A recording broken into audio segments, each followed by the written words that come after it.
Let's go! Hello, hello, hello!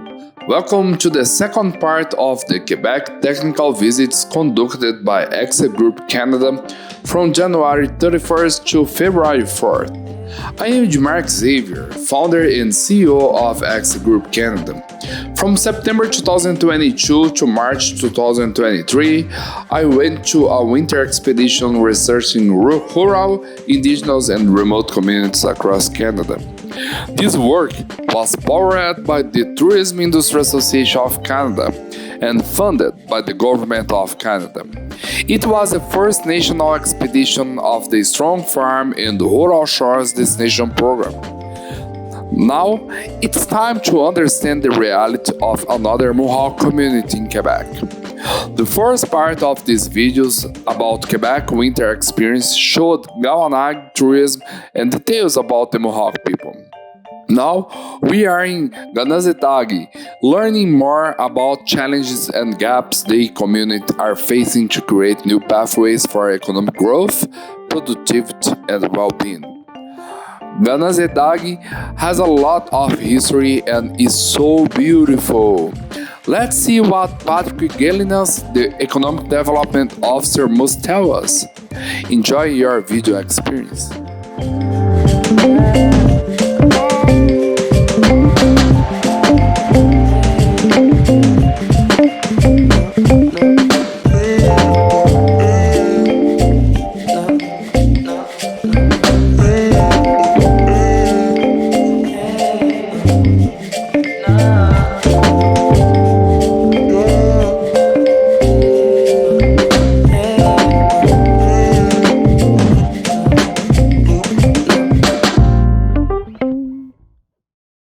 Let me have a better position to show you because the lights. Okay. Yeah, he's good. Yeah. Please tell us your name and your position, the name of your community, where we are. Okay. Segun, Sewagwegun, Asanage, Niyunjats, Danu, Ganasadageronu, Yi. Ganasadagen, hello, everybody. My name is Patrick Gelina, and I work for the Mohawk Council of Ganasadaga as Economic Development Officer. And right now, I am here in my homeland of Ganasadaga. Okay.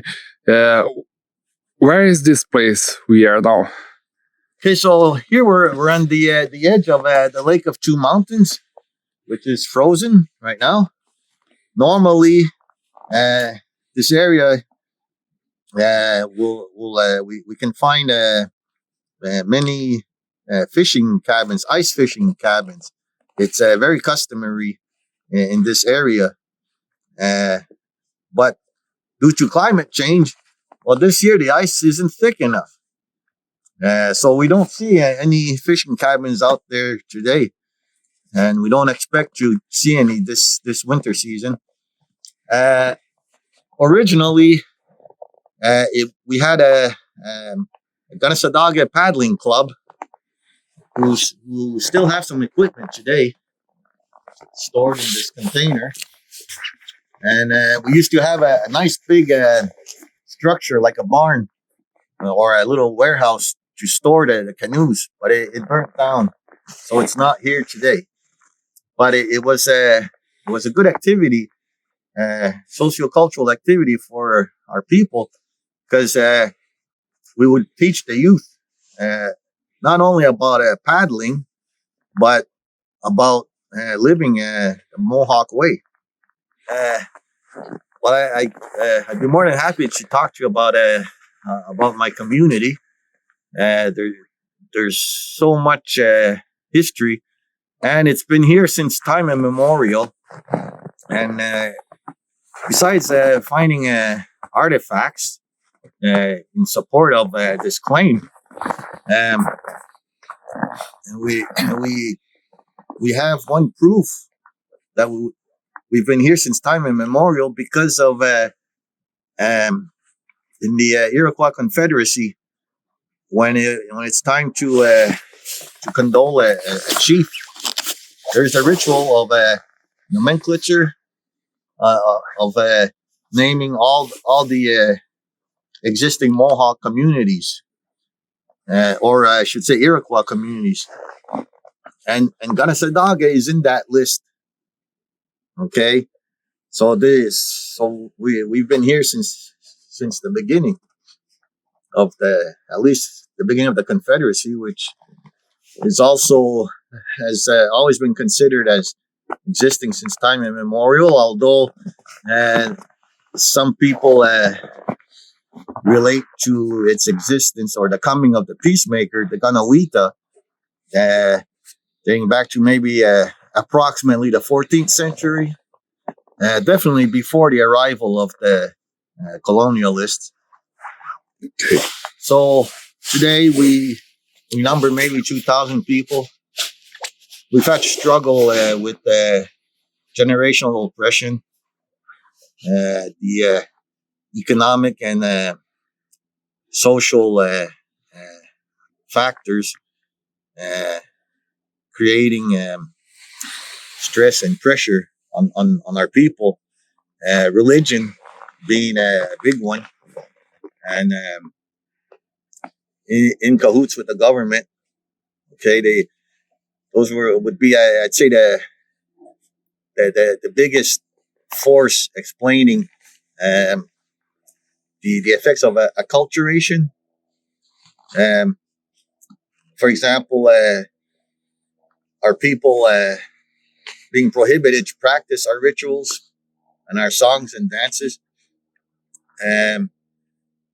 Prohibition even to cut down trees for firewood, because it was and people went to jail for this for extended periods of time, just for being Mohawk, because all the land was claimed as by the whether it was the King of France or the Queen of England, depending which power was dominating at that time, and so with by the white man's law, nobody was allowed to cut trees without a permission. Okay, which costed X amount of dollars, whatnot, So on that basis, Mohawks would get thrown in jail just because they were preparing for the winter, So we've had many challenges, generational oppression, like I mentioned. It's very difficult because as oppressed people, while we fall into constant poverty, let's say, perennial poverty, state of poverty. So after a while, well, that leads to alcohol abuse, which leads to other problems within the family unit, physical abuse and sexual abuse, etc., neglection of the children, all sorts of social problems. We have to we've had a need, and it's still ongoing, a need to heal from all these sources of oppression and repression, and healings from childhood traumas. It's all part of the picture and the challenges that we have today to survive as a people, an independent people. Fortunately, we still have our culture, and today we're seeing an increasing number of means to support and promote our culture, to incite the learning of our cultural values and our stories and our beliefs.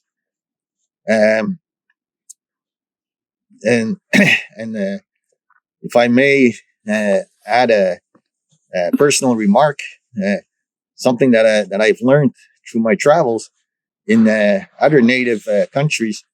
Um, uh, Culture is proving itself as a lifesaver in the sense that, for example, I've encountered people who have who had fallen through these social diseases such as gambling and drug and alcohol abuse, etc., and who found themselves with nothing left to live for, as far as a personal feeling was concerned, and they would be contemplating suicide, and really really downtrodden until they decided to turn towards the culture of their people and learn from this, learn from their people, and regain a life for themselves, make a life for themselves, and enjoy life, and find a meaning to their lives and a reason for living. So in that sense, each one of these victims will tell you that their culture is what saved their lives. Okay, so we can draw a correlation with an increase in cultural knowledge with an increase in well-being and survival, because and that's what we're at now in Gunnesadage, is to turn around this negative influence that's causing us to lose our culture, turn it around and regain our culture, and hence our way of life. Do you think tourism can be a tool for this shift? Absolutely. You see, for example, the Heritage Center that I was talking to you about, its presence, while it's something visual for starters, and so our youth, the younger people, they see that, they drive by it every day, and they see it. It's something present, and it's very symbolic. It's it'll have a positive influence on them to get, not only get to know their culture, but to be proud of it and to live by it. That's for one thing. Now, the other thing is how, by teaching other people about ourselves as Mohawks, to teach them about our culture, our mentality, and what we value and what we know works in life, and how to harmonize with creation. That can only benefit not just the visitors, but benefit ultimately, let's say, the whole world. It's not unfair to believe that the extent how far it can go. As a matter of fact, when the Ganawita, the peacemaker, brought us the great law of peace, he, by using the white pine as a symbol of peace, he cited at least two reasons why it's a proper symbol, and one of them being how the roots of the white pine go in the four directions, and so that was to remind us that the knowledge of the great law of peace is applicable to everyone around the world, to every nation. So, and finally, to finish my answer to your question, we can deduce that the more people learn about us and understand us, well, the less people there will be to oppress us.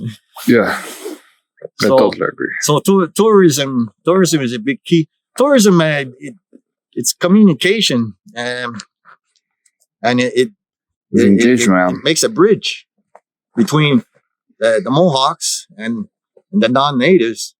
Okay, it promotes a understanding of one another, and where there's understanding, well, there's relaxation. Let's say,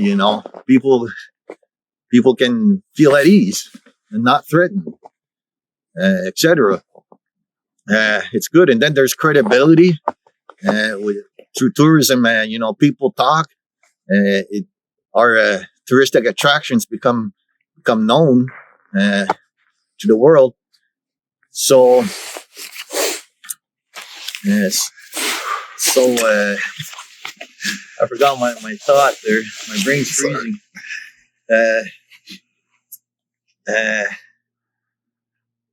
Oh, Yeah, well, the brotherhood of man, yeah, tourism. I'm thank you very much. Thank you. heading somewhere. Thank you.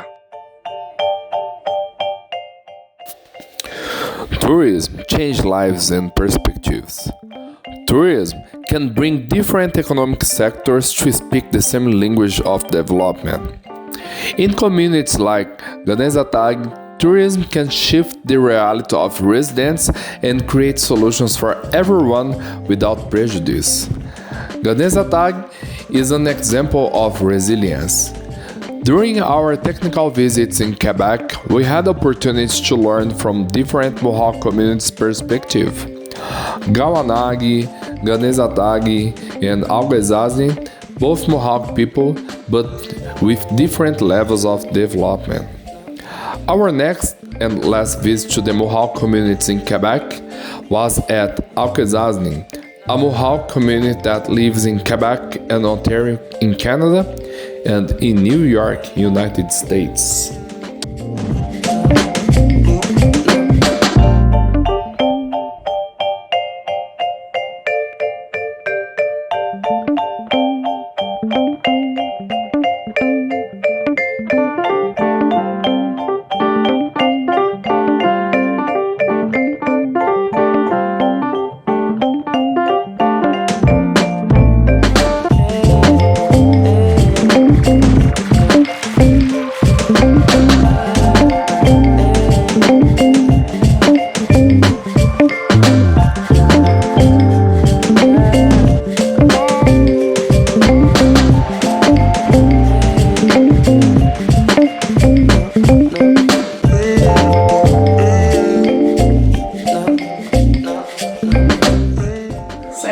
Welcome to Akwesasne. I am Penny Peters, the manager at Akwesasne Travel, and we are here on Galanoge or Cornwall Island at the Native North American Traveling College. Okay. And I am currently in front of a display for the Ohanda Galiwadekwa, the Thanksgiving address, the words that come before all else. So we present this to people. It's pretty important to us. It's how we open meetings, close meetings, open our day, close our day. Sometimes some people do it on the Monday and close it out on the Sunday. It goes through everything that we're connected to, from the people, the water, the fish, all the way through to the sun, the moon, and closing with our Creator. And giving thanks for everything that we're a part of. Something bigger than 17. Our connection to everything around us.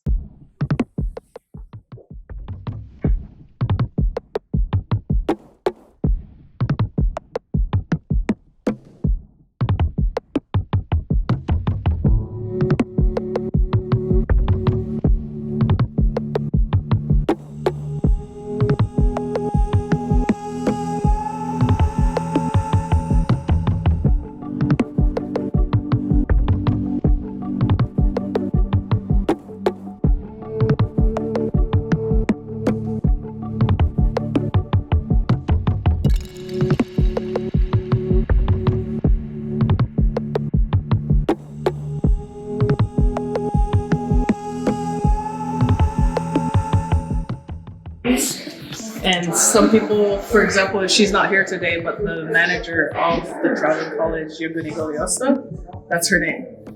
She has no last name. She's just Yoguni Goliosta.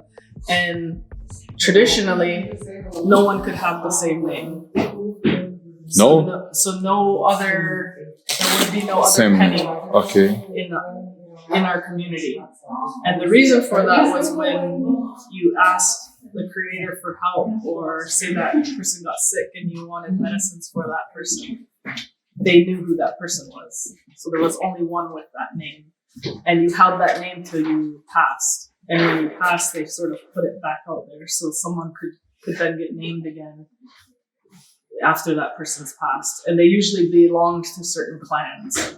So the bear clan would have certain names in their basket, and they can hand those names out. Fantastic. So nobody was ever given the same name that was living. Wow. And that's why we had no need for last names, because you knew who that person was. Yeah, for the first name and the clan name. Yeah.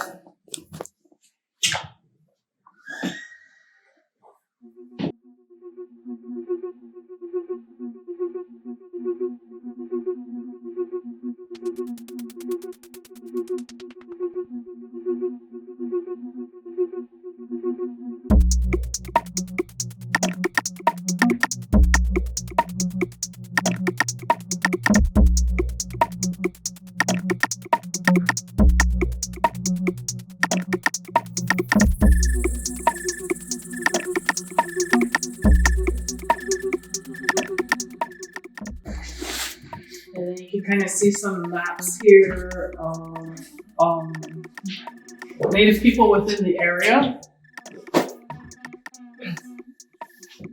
and their territories.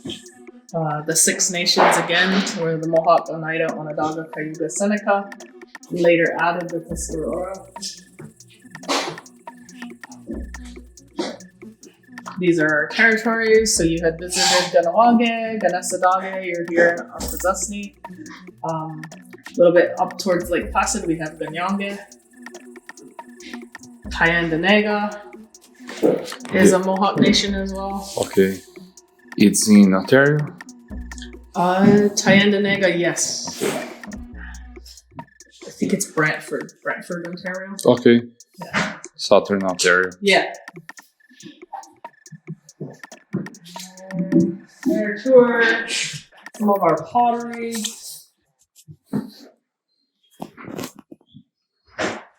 Arrowheads, shards, different items that have been found. They'll talk about the food.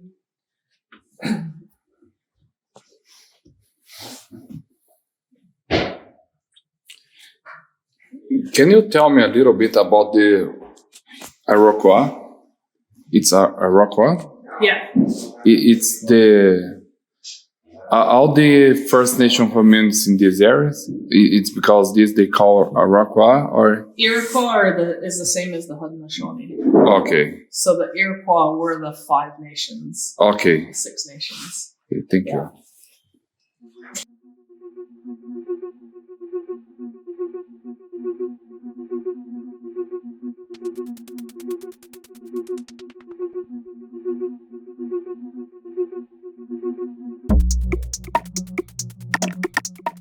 And corn is very important to us. This is Iroquois white corn, and this was our major food staple. This is what sustained us.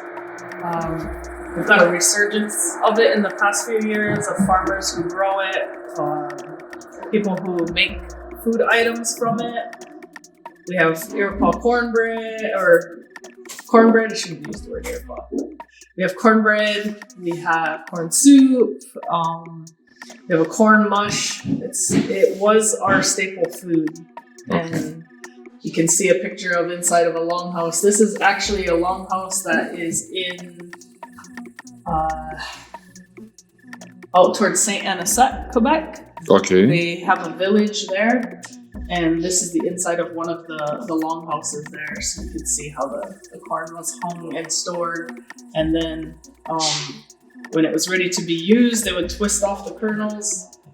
They would press them in a lye to break down the outer shell, and then pound it using a corn pounder into a flour-like substance that can be used for different things.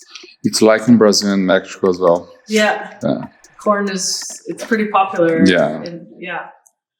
And you can easily see why, because it was easily stored and drawn. So many things can be made from it. The crop is fast. Don't need long time to. So again, people in a longhouse, they have a replica here. So this is what we lived in. We weren't as nomadic as other tribes. We set up camp and stayed somewhere for quite a while because we lived in these longhouses. So the longhouses were usually homes to clan. So if you were Bear Clan, the Bear Clan would all live in this longhouse. And it could be anywhere from, could be up to 200 families living within one of these. So Wow, 200 families? You can imagine the size of it. It's huge. Yeah. And so that's how we live. That's why we're the people of the longhouse. So you would have villages with these. If you were a man and you married, you would move into your wife's clan and longhouse. And so the families would be, these were the sleeping quarters along the sides. There would be holes on the top where the smoke came out from the fires. And again, if you could imagine hundreds of families living in one of these that, in the winter it was sustainable. They were very well built. And that's why we didn't move around too much, because we built such large structures. And it's so beautiful to see how First Nation worked with sustainability, because they were in this huge long house, and to avoid loss with everything, they moved to harvest, to have the food, to have the new environment when the other one is recovering from the harvest, Yeah.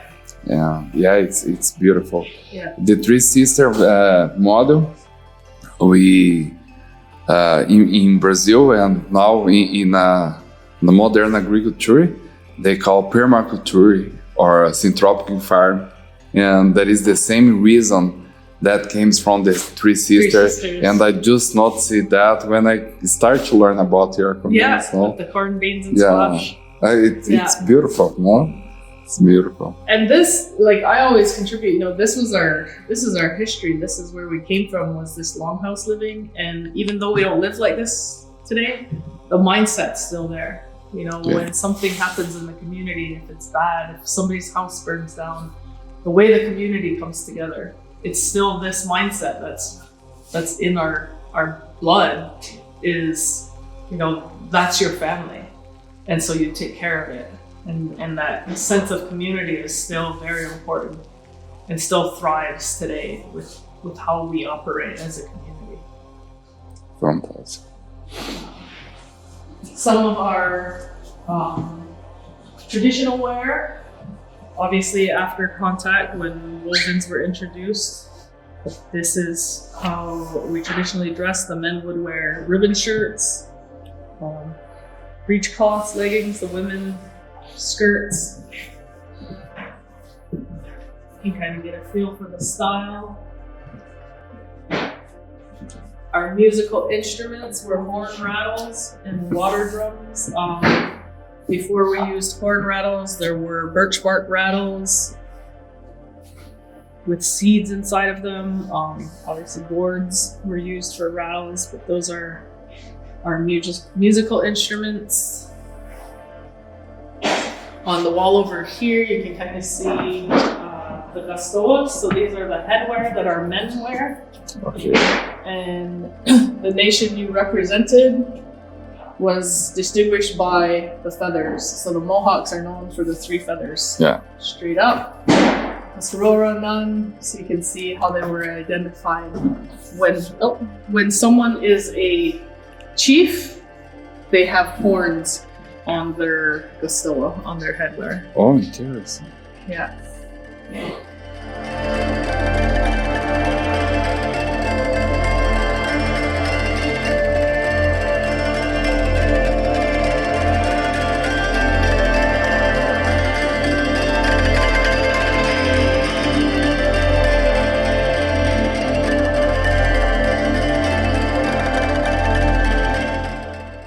peacemaker's journey, which I'm not real familiar with, so just a real high-level overview is about the peacemaker. So at one time, our nations were all fighting amongst each other, and we forgot how Creator taught us to live.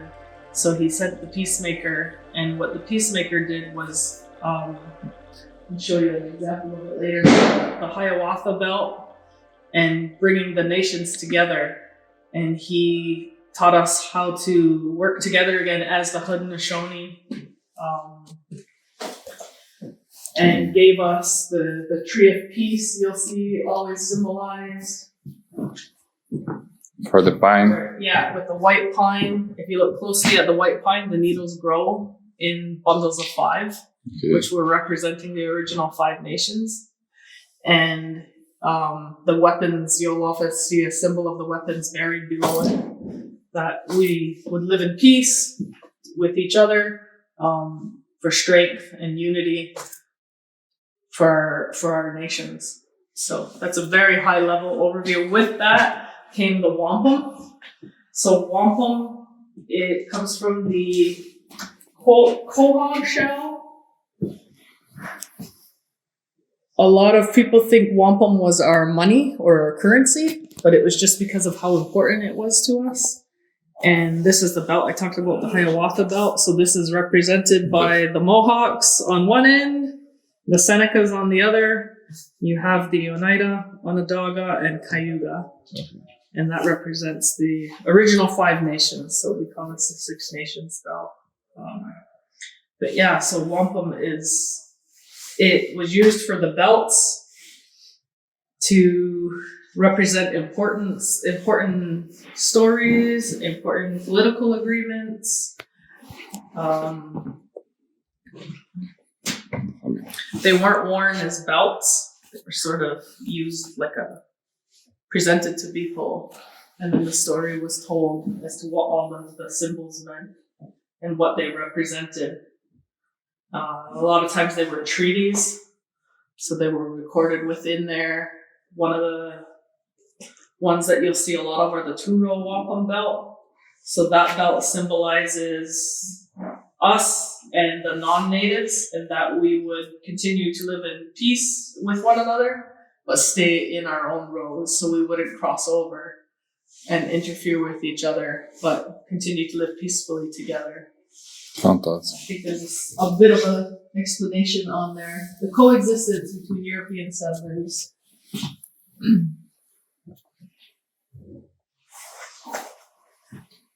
So just a little history on the traveling college, and there is sometimes some confusion on both the word traveling and college. The Native North American Traveling College was established by its founder, Ernie Benedict, and when they started, they were a van that traveled usually to outside communities to educate on who we were as the Haudenosaunee, as the Mohawks, and so that's where the name came from, that it was a traveling college or institute that gave information and education on who we were. They were given this property here. They were able to establish not only a museum and gift shop space, but at one time we did have a living village out back that had longhouses. It burnt down. It hasn't been rebuilt. We've discussed whether or not that could be a possibility in the future. And this room that we're in now was his daughter, Sally Benedict, who continued a lot of the work. She was also an avid basket collector. And so when she passed, her basket collection was given to the Native North American Traveling College. This is just a handful on display of what she collected over the years. Akwesasne is very well known for our splint and sweetgrass basketry. We have some very famous celebrities who have created baskets, from people like the Queen and the Pope they were gifted to modern day talent today, with artisans who are creating pieces that sell for thousands of dollars. And it's still very alive, a tradition here that's still very alive. People continue to make the craft. Again, in terms of sustainability, it is a tradition that is threatened. We use preferably black ash trees, sometimes white ash, and that is being threatened by the emerald ash borer. So there is a fear that we may lose this tradition. Other materials have been explored. Nothing works the way the ash tree does in terms of getting the materials to make our baskets. So that is something that we are concerned about from my generation to the next one that will have trees available. And will we lose a lot of these techniques and the tradition of basket making? But like I said, it's still very alive today. It's something we're pretty proud of. A lot of people come here seeking out baskets made from our basket makers. Fantastic. I didn't have Barbie dolls, I had muskrats. Which I never knew was weird until I got older. She had all the muskrats lined up, sitting there looking like they were having tea or something. And her father had hand-caught fishers. They're real big, they look like mink, but they're fisher. They're mean. And he kept them in the garage and he would feed them muskrat, so that was their pet. And the fox. I had foxes too. Foxes for a little while. Any pelt that was worth money. There's a lot of foxes here. Which way is it? A few, but back then, fox farming was kind of You gotta catch. on its going up with the fox farming. So I remember we had 2 or 3 foxes in a couple cages for a while. Don't pull tight. You gotta have to adjust But your weight. back then, in the late 80s, early 80s, in the 80s, muskrat pelts were worth quite a bit. They used to be what, $10 a pelt back then?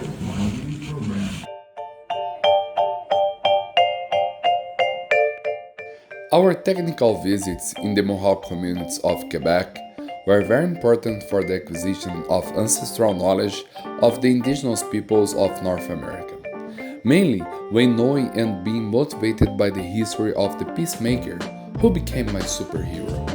We are now going to end our video with an important message from Robert Rice, owner of Good Night Bed and Breakfast, where I stayed while visiting the Mohawk communities in Quebec. Robert is a super host, a charismatic person with an incredible knowledge of the history of the Mohawk people. With that, we finish another video from the Strong Farm and Rural Shores Winter Expedition series. Bye!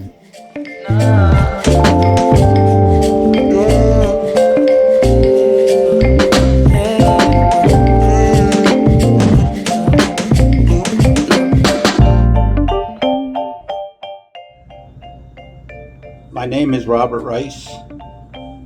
I run Goodnight Ganawage B&B, and it is situated in Ganawage, the village of Ganawage.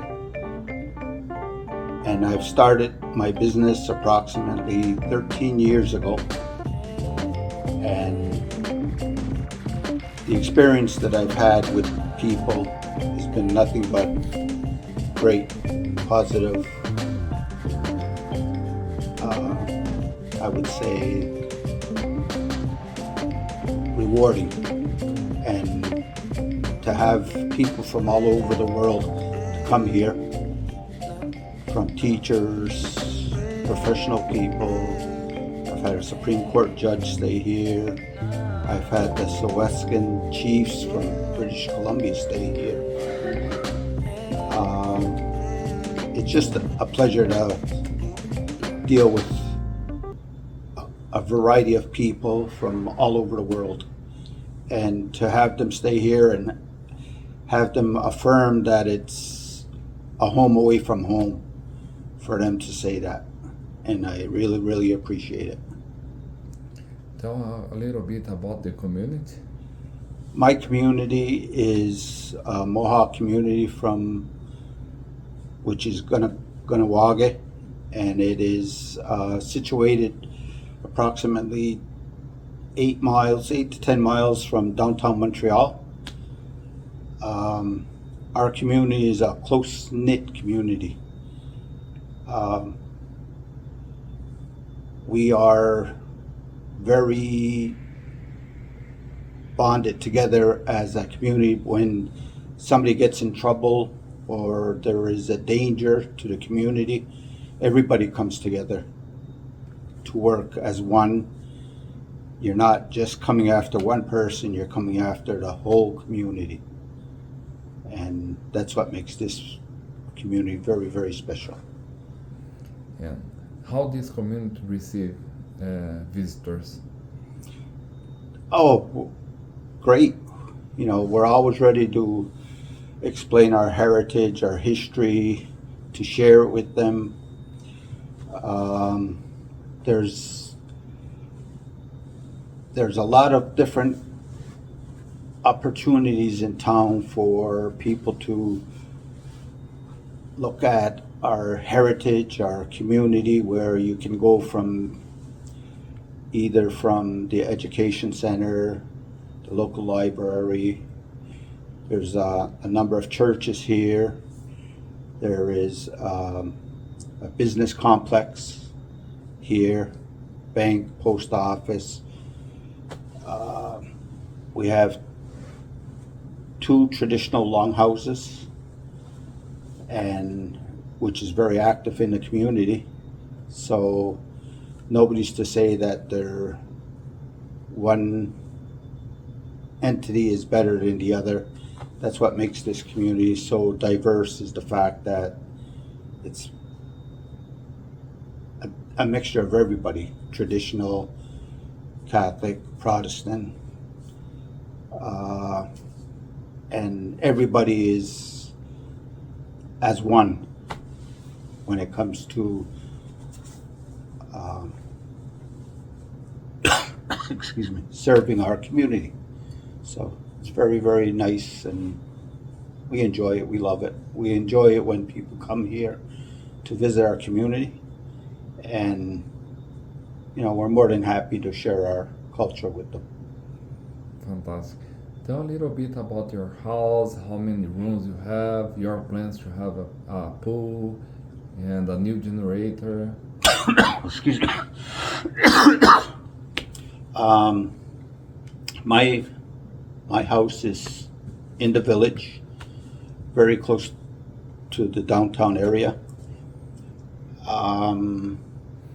I can accommodate, I have 4 rooms with queen and double sized beds in them,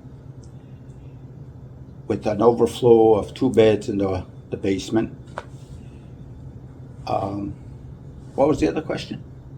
Your plans for the future, to build a pool and... Oh, yes. I find that a lot of people that come here always say that it is home away from home, and yet when they do come here during the summer months, they always say the only thing that I'm missing here, because I have a jacuzzi already, patio deck, barbecue area, solarium, screened-in solarium, and the only thing they say we're missing here would be an in-ground pool, and it would be like a resort, because the yard is private, totally private, and it would be that would be the only thing that would be missing. And the other thing would be tonight we experienced a power failure, and it was unfortunate that some poles got knocked over and we lost power for about 2 hours. And with running a bed and breakfast, you need to have that consistent electricity for the customers and the security of knowing that you're going to have heat and lights at all times. So the only thing I'd be missing would be a generator to assure that power at all times. And we have a wood stove, but you still need power to run it, to keep the heating. So other than that, that's my plan, is to for the future. Okay, and what is the challenge in developing the pool and in buying this new generator? Excuse me. The challenge right now is due to the fact that I'm retired and I do this business as a second income.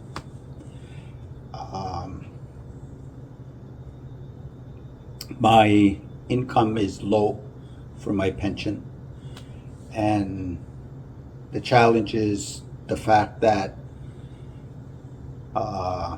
because I'm not working full time, I do carpentry on the side, and my occupancy isn't as high full time, and I'm working to improve that. And my challenge is to generate money to put towards a pool and secure a power pack or generator system for the house. Do you think a support from the government with grants and funds can be beneficial for you? Surely it would be, because of the fact that I'm a lower income and retired, and I'll do what I have to secure it. You know, work, and that's it. You know, that's a hope and a dream that I could do, secure a grant or two to make that dream come true for my business. Perfect, beautiful. An invitation for the visitors to come to your business and to your community. Oh yes, everybody is more than welcome to rest their head on a pillow here in Kahnawake at any time. You're more than welcome to contact me at goodnightkahnawake@gmail.com.